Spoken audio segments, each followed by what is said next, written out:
My name is Shannon Stevens. I am 32 years old. Today is September 30th, 2015. I'm in Sacramento, California, and I am an advocate. My name is Roberta Sue Lockwood. I'm 60 years old. It is September 30th, 2015, Sacramento, California, and I'm a client of Shannon's, and she works at Friendly Acres Loaves and Fishes. Okay, well, let's get started, Sue. Um, can you tell me a little bit about where you sleep at night? It's outside always, unless I go to Safe Haven, which is an overnight dinner and a movie that's supplied by many different churches. I'll be going to one tonight. When I'm on the street, I usually get under a street light near people that I know that have dogs, and that's the safest place to be. Hmm. How long have you been homeless? September 5th of last year, What was your life like before September 5th? I was working at Zulily Warehouse out of Reno, Nevada, and I was splitting the rent with a gentleman who turned into an alcoholic and a crack fiend and didn't pay the rent with my half. And we became homeless. And then I used my truck with Title Max, and he didn't pay that, so I lost my truck. He went to jail, and I ended up here. So I know you have a long story before that. Can you tell me about where you were born and what life was like as a Oh, kid? yeah. I was born in Ellenville, New York, and lived there for a short period of time. And then my mom and dad had, my mom had me young. She was 19 when I was born, and they were married a year. She was 18 when she got married, and then I was born a year later. So I was planned, I think. And we lived in Accord, New York, which was a teeny weeny little town in a trailer. And then for a short period of time, and then the whole family got together and built a 3-bedroom, 2-bath ranch style house in Kerhonkson, New York, which is Land of the Flying Goose. It's an Indian name, it's all Indian. It's about 200 miles north of New York City. And I had a great life. I had all my family around me, all my aunts and uncles and grandmothers and grandfathers and great grandmothers and great grandfathers, and we all lived within, a couple hours drive. And there was all kinds of family barbecues, and both sides of the family, mom's side and dad's side, would get together. I had a perfect childhood. Hmm. How many siblings did you have? I Or do have you have? one brother who lives Okay. in Denver, Colorado, and he's in business for himself, doing well. The Best Construction, Aurora, Colorado. Okay. So your childhood you said was the best. What's your Yes. favorite childhood memory? 4th of July barbecues with the whole neighborhood. Oh. My uncle was a fireman, and they always had the old projector real movie Mm. stuff, and he would always bring movies and put the big screen up in the backyard, and the whole neighborhood would come over, and there'd be a big lobsters and shrimp and Mm. all that kind of stuff. And many of my relatives lived down in the city in Long Island, so they would bring the clams up, and they would set up actual, tables all over the yard. We had Mm. a big yard, and the whole neighborhood would come. Everybody was welcome. Big blowout party. So at what point did you leave New York, the land of the blowout parties? When I graduated from high school, I met a boy, and he lived in Florida. And my mother's best friend knew the family really well. They used to live before I was born. They were friends. So I knew that he was safe because the family knew him. And we spent a few months together in the summer. He came up. And then when I graduated from high school, I turned 18. He sent me a ticket, and I went down to Florida and became a lifeguard on the beach down there. And we were too young. It just didn't work out. So I went back to New York for a year or two. My mom had passed on during that time. When I was 20, my mom died. And so I lived with dad, and I was the fill-in house cleaner, cooker, do the checkbook, buy the groceries, cook. And that started to get old. I started getting depressed because I was like the wife, and it was just too much for me. And he understood that. So I hopped in a truck with a friend, and we drove from New York to Oregon.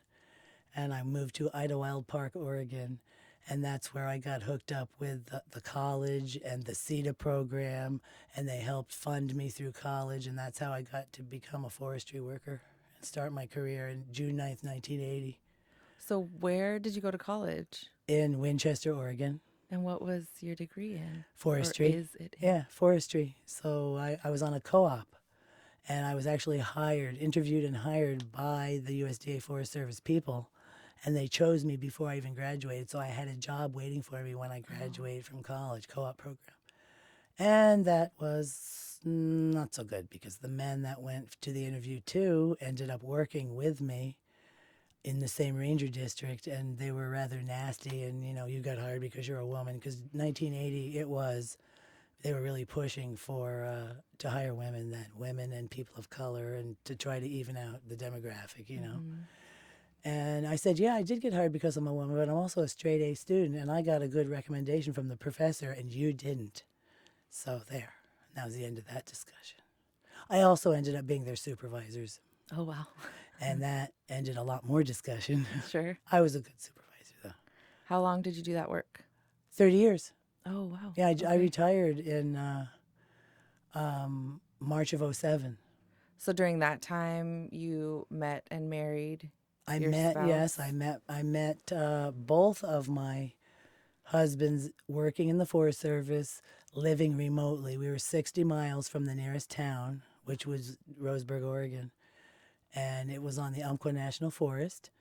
And he worked in fire, and I would make overtime on the weekend by working in fire. And I loved working in fire Mm. because it's very physical, and we would do underburning and prescribed burning, and I became a burn boss, and I could be in charge of all those guys out there lighting the fire, telling them how hot to make it and which way Mm-hmm. the wind was blowing. And I got a lot of training for that too.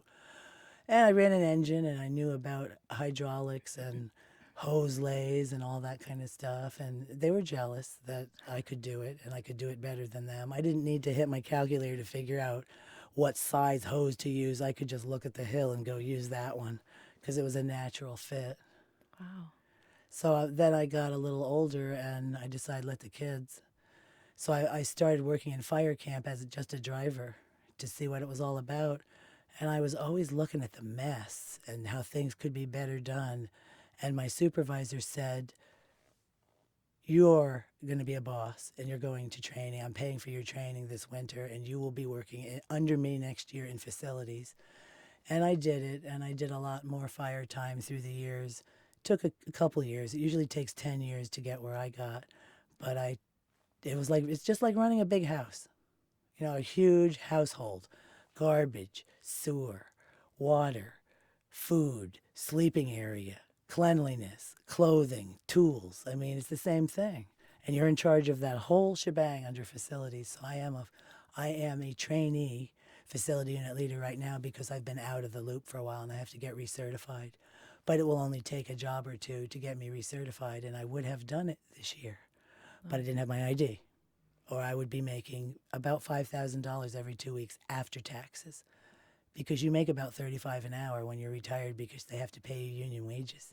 Oh, okay. When I retired, I was only making 24 an hour. Do you want to go back to Forest Service? Oh, I will. No, I'm 60 years old. I'm retired. I'm out. I am a private citizen now, and I am a contractor. I'm a private contractor now, and I set my own wages, and I say yes or no whether I want the job or not. It's Oh. nice.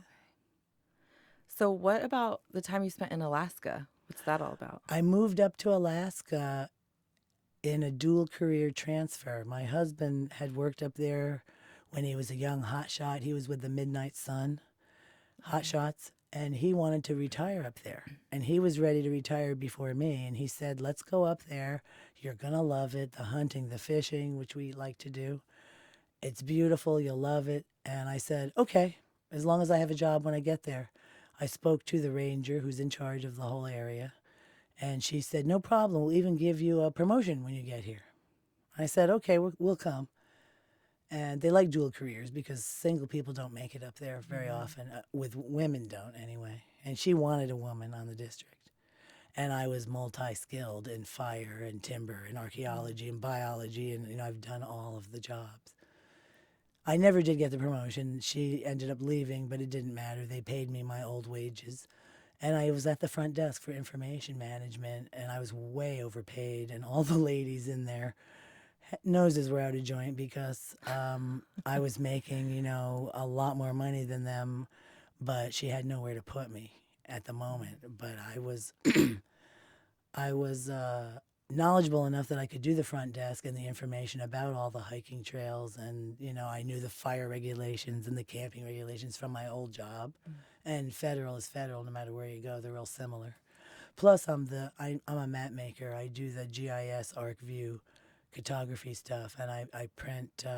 I actually create topographic maps Sure, and yeah. city maps, and I could do any of this city stuff that they have out here. I'd like to try and be a subcontractor for that too, and get on a computer and upgrade all their maps because some of their maps are nasty looking.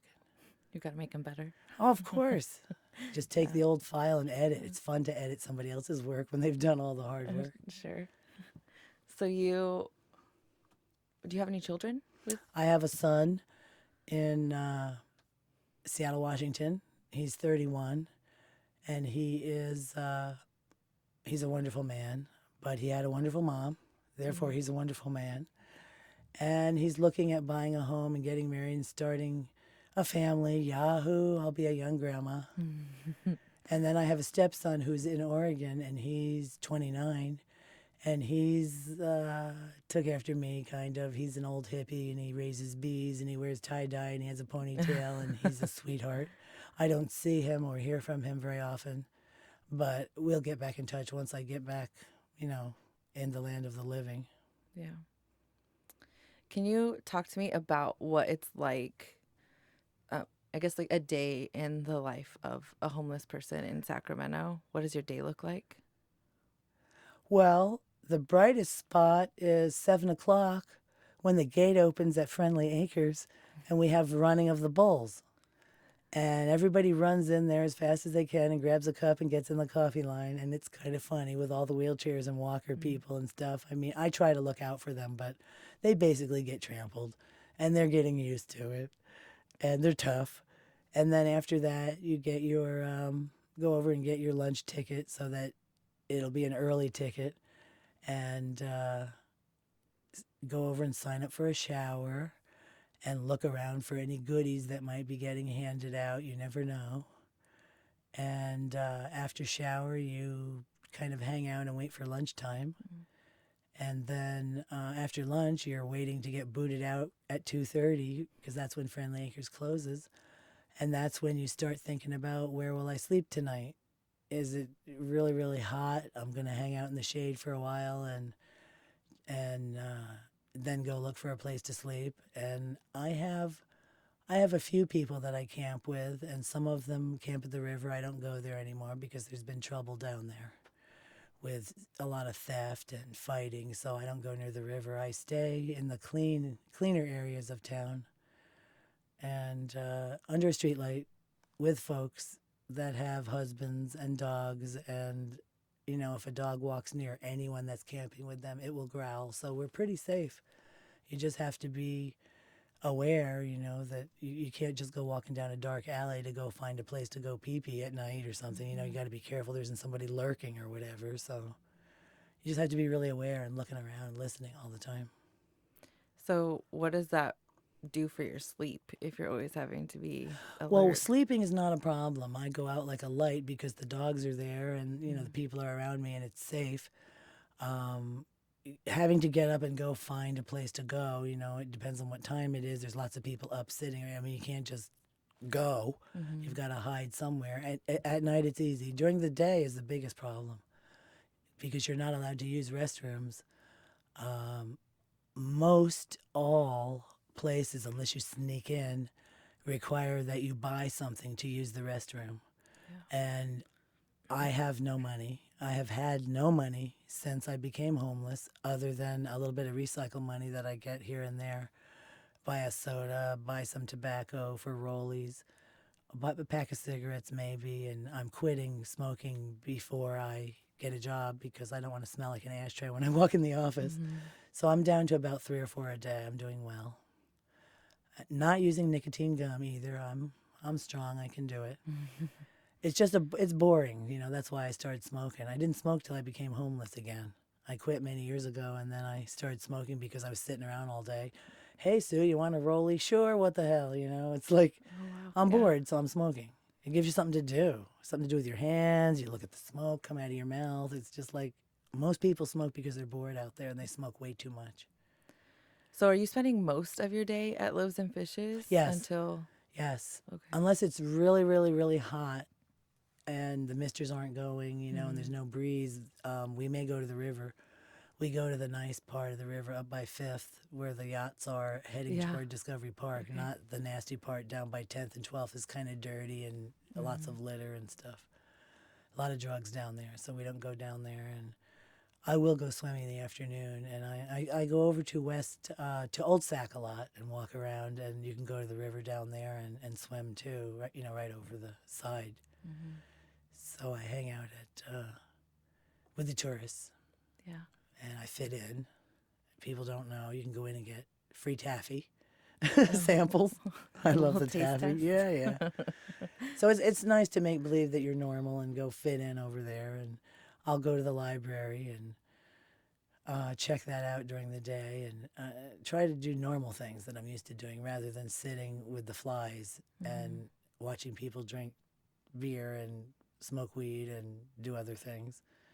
I try to keep busy, and I'm always looking for some way to get my ID, and I need a lot of different things to get it because I'm a first time Californian. It's not just a simple get a voucher and walk in, and get your ID. I need my birth certificate. I've been married twice. I need a marriage certificate, a divorce certificate, and a marriage certificate, all from the courthouse in Alaska and Oregon. And it's going to be a little bit spendy, and I have to find the funding somewhere, and I'm getting closer.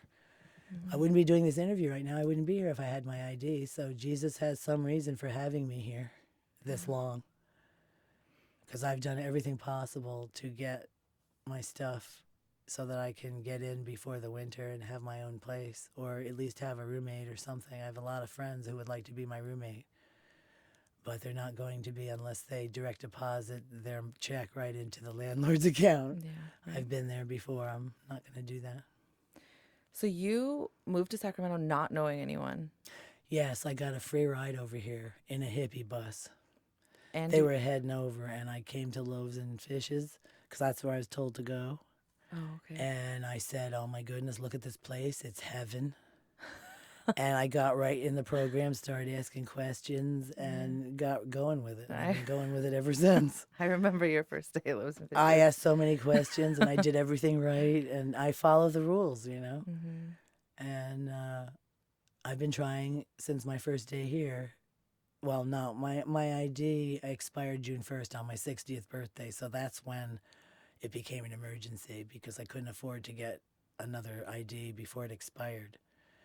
And it's been trouble ever since. Yeah. And I've gone every avenue, every program, and they don't have the funding to help people that need expensive birth certificates and things notarized from Alaska and pulled out of district court files and stuff. So it makes it tougher. So here I am. All I need is an ID, and I'm out the door. I'm working. Does your family know that you're homeless? No, I am in Sacramento on the American River camping, having a lovely time. I'm retired, and I could get money. There's money there. I haven't needed it. I don't want it. I want to do this myself, and I'm here for a reason. I know Jesus put me here for a reason. I didn't have to stay here. I could have been out of here by now. So we talked about that before, that you don't want your son to know When that it's you're over homeless. with, when I'm in a place and I'm working, I will tell him, "You won't believe what I did last year." What's the reason for not?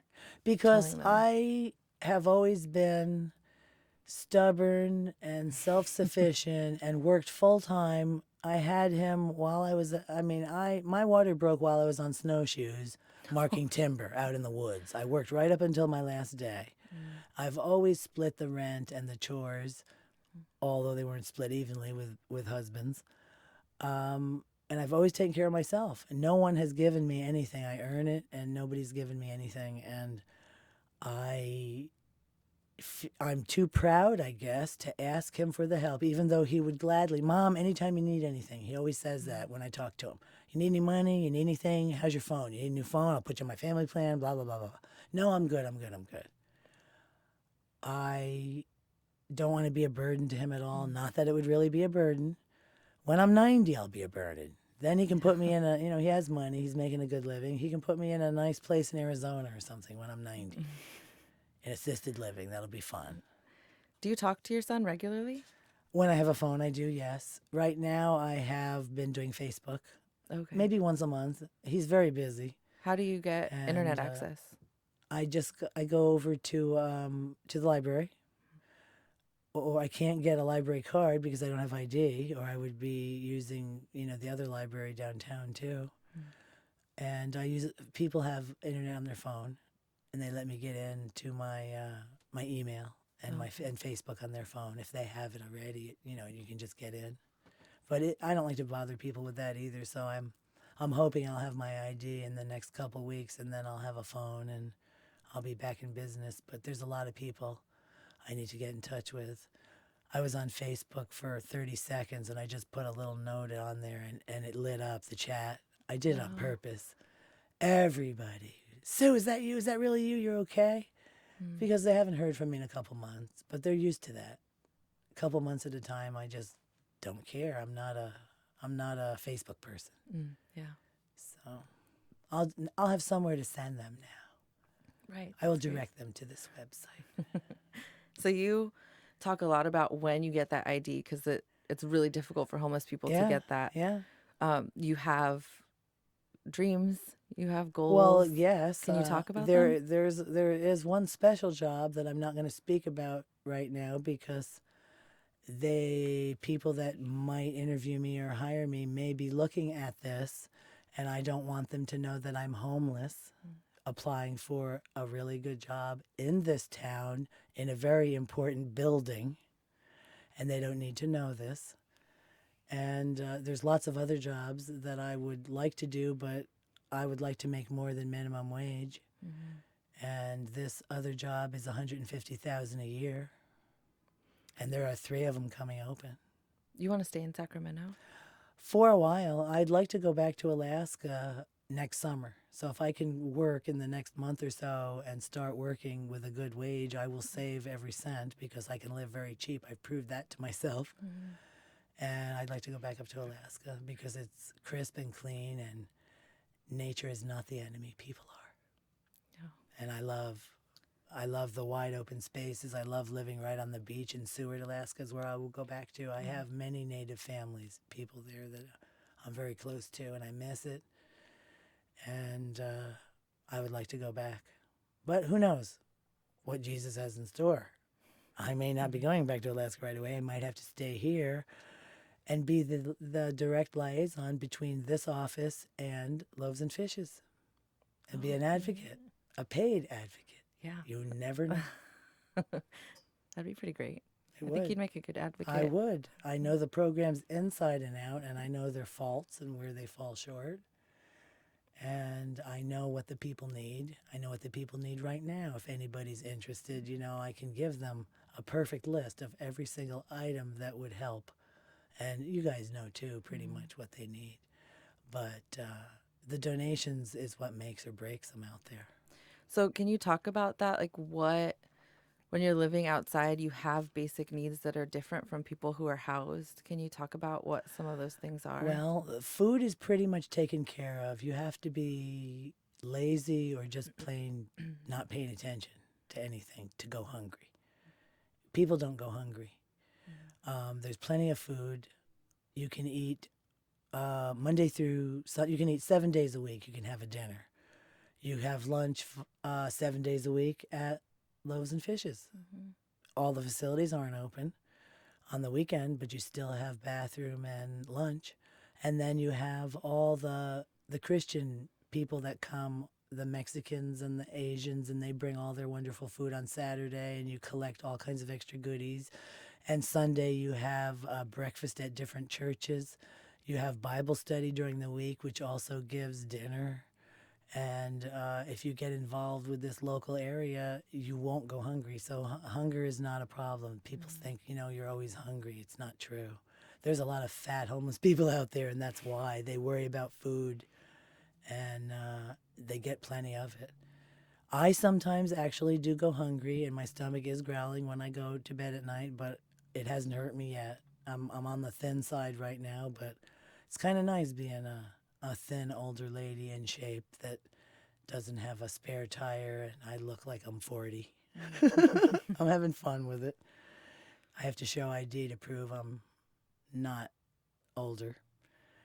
But the things they really need is the warmth thing. Even in the summer on a hot night, if you're not indoors, it's nice to have some padding underneath you and a good sleeping bag, a tent.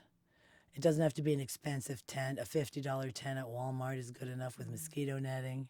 It's not like they're going to be out in the snow or anything. Flashlights, multi-tool type things. It can be the cheaper one. It doesn't have to be the fancy Leatherman ones or whatever, but the multi-tools really help. Duct tape, parachute cord for the tarps that you might make shelters with. I mean, you can make a really nice shelter with one 9x9 tarp and some parachute cord. You can make a nice little thing on a fence, and I'm assuming that the police are going to let people do that in the pouring rain to stay. They can't where they're going to chase them. Then they're going to hang out under overhangs somewhere. They're going to be at stores that have overhangs, and they don't want that crowd standing there smoking cigarettes and beer. And so they're going to have to do something this winter with them. So what does your overnight setup look like? Are you in a tent? No. I had a tent, but my first week that I was here, I lost everything because I was dumb and I didn't know that you couldn't turn your back even for a second. And I thought I was smarter, and I've lost everything a few times now. Recently, I thought I was really smart after being here 5 months, and I thought I had my stuff in a really safe place with a lot of people around to watch it. I didn't specifically ask someone to keep an eye on it like I usually do because I was only going to the restroom for a minute, and everything's gone. I don't even have a pair of long pants right now, but tomorrow at the Union Gospel down there, not too far from Salvation Army, they have ladies' clothes on Thursday morning at 9 o'clock and a breakfast. So I will get some slacks tomorrow. I'm not worried about it. I just need some pants and some socks, and I'll be fine.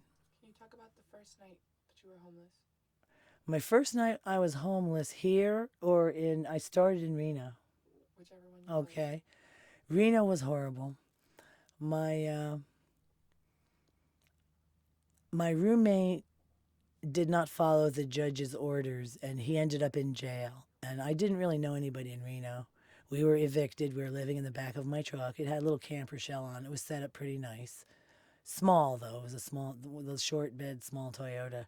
And we went to court, and I just knew. I had this sinking feeling. I knew he was going to go to jail, and I didn't know what I was going to do. And I was scared to death, and son of a gun. He stood up, and she goes, "Mr. So-and-so, I've had it with you. Take him away, Marshall." And I just sat there. And she goes, "You, Missy, need to get rid of this man and get on with your life. And go outside, and the marshal will tell you how to get in touch with him and give you all the details. You get out of here, too." And that was the beginning. So I went to the shelter that night in Reno, the women's shelter. They have a VOA for women there. Right. And I got in there, and the first thing I saw was a woman screaming at the ceiling and not stopping, and everybody was ignoring her. And then the one that I was sleeping above, since I was healthy, I had to have a top bunk, which was rickety. And she was slamming her head into the headboard just over and over and over again. Had some kind of nervous tic or a mental problem, I'm not sure. So my whole top bunk was going back and forth, and I was rocking that like the Leaning Tower of Pisa. I couldn't sleep. So in the morning, as soon as they let me out, I grabbed all my stuff, and I went to my truck, which was in the parking lot. It hadn't been repossessed at that time. And I loaded everything into my truck and I just left it there. And I told the guard, I said, can I just park this here even if I'm not staying in the shelter? I can't stay in there. He goes, oh, you didn't like that, huh? I mean, it's well known that there's a bunch of crazy people in there acting crazy. And he said, oh, yeah, you're good until it expires. So March 30th was my, when it expired, the truck. So from September 5th till March 30th, I had a place to keep my stuff in the parking lot of the shelter. As the day that expired, I had to get rid of the truck. So the truck magically disappeared. With all your stuff? No, I took everything out of it, and the truck magically disappeared because I couldn't afford to put it on the road. No insurance, no registration. The truck went away. And I had made friends, and I'd been camping with lots of really good people over there who I miss, and I will go visit. Most people have dogs. They had pit bulls. They had mixes. They had everything, and there was like 10 of us, and we had giant shopping carts in Reno. And it was a very good time. Camping was good. I got permission from the police, the chief of police, when the weather was bad, to let all the homeless people go under all the bridges. And I would personally make sure there wasn't any mess. So then they helped me and they assigned some other people over there to help watch under the bridges at night to keep it clean and give us garbage and stuff. So I was able to do that. And then I organized with the police. People are, don't talk to the po-po, Sue. It's like, they're my friends. Make friends with the police if you're not doing anything wrong. I don't do anything wrong. I mean, I sneak a beer in public on a hot day once in a while, but I'm not drunk and loud. Everybody does that by the river. Anyway, we organized river cleanups, and they brought food and drinks for us, and the cops were, thrilled to death that the river was all cleaned up, and they kept it clean after that because I was walking around yelling at people because I knew them. We just cleaned this up. Pick that up. Pick that up. Here's a bag. Hang this bag on the tree. Put your garbage in the bag. And it was like, oh, no, here she comes. People would see me walking down the river, and I could see ahead of time. They're all running around picking up their garbage, putting it in the bag because Sue's coming. So I was like Mother Nature garbage lady or whatever on the river, on the Truckee River in Reno. Pretty well known. The cops knew me by name, and they'd ask me, what's going on, Sue? What do we need to know about? And I say, this street, that street, and this street, please drive through every hour, and that'll be all you need to do. Okay, Sue, and they'd leave. And I wasn't a snitch. I didn't tell them why or whatever, but the presence of them, just like here at the Salvation Army and that road and the VOA and the heavy drug areas, they asked me. So you have People have no idea relationships here with the police also. Not a snitch. Everybody thought I was a snitch because I'm leaning on their truck talking to them, talking to them, and they're laughing, and they're young cops. They have families, and they know, I'm like their mother. And I said, you need to come down all through there every hour. Oh, we can't do that. We have a big beat. I said, then tell your chief you need a smaller beat because this needs more time over here. He said, oh, we could do that maybe. I said, every hour, just cruise through slowly and don't shine your light and wake people up or anything, but listen for yelling and screaming and cussing and fighting, and maybe even look for a horrible mess. And if they're awake, you can tell them then. If that's not picked up in the next hour, you guys can't camp here. And why don't you be proactive? And I'm telling the cops how to do their job. Oh, that's a good idea, Sue. That's a good idea because they're 30-something. They're like my kids. So I have a good relationship with the police in Reno and here. And we all should. It's quite a job they do. It's a dangerous job, and I respect them. Just like firefighters, like I did. We got respect. Before we wrap up, can you describe yourself in just a couple sentences? How would you, if you were if someone were talking about you to your grandchildren, great-great-great-grandchildren, what would you want them to know about you? She was and is and will always be a Christian. I believe in the Trinity, the Father, the Son, and the Holy Ghost. Holy Spirit for some. I learned Holy Ghost when I was a child, so I slip. I don't like Ghost because it scares the children. That's why they changed it to Holy Spirit. And I have been blessed. I am blessed daily. I'm blessed by this interview. I'm blessed with your help from your organization, my friends, the clothes that come to me, the food that comes to me. I mean, I can feel it. I feel the surging energy when I am in touch. I do a lot of Bible study. I go to a lot of different churches.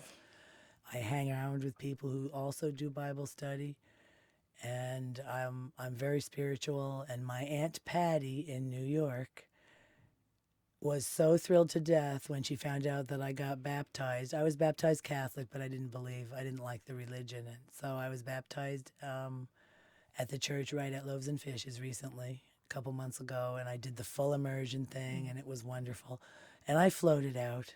They all said, step carefully, and I didn't step at all. They took my hands to help me out, and it was like, and I felt it. I floated out of that water. And I'm working. I'm working for the Lord, and I'm tired of it. Please, Jesus, let me get my ID and get a real job. I mean, this is a real job, but I need pay, and I need to go in, and he knows that. And the time is near. I feel it. He's going to help me. But I've done my bit. I've been a guardian angel, a messenger angel, a navigator angel, and I'm getting worn out helping everybody else, and I need a little help. I mean, he's making me earn. I've had to earn everything all my life. No different with Jesus. So it's going to be really good soon, and I know that he will take care of me. Well, I can't wait until you get all those things that you're hoping for. I'll see pictures of your apartment and the You'll Alaska be over there eating skyline. dinner. What do you think? I can't wait. We are. Everybody. We're going to have a big party. Okay. Housewarming. All the ladies will be there. Cool. Thanks, Sue, for your story and for your time. This You're was very great. welcome. It was great. You're a great organization.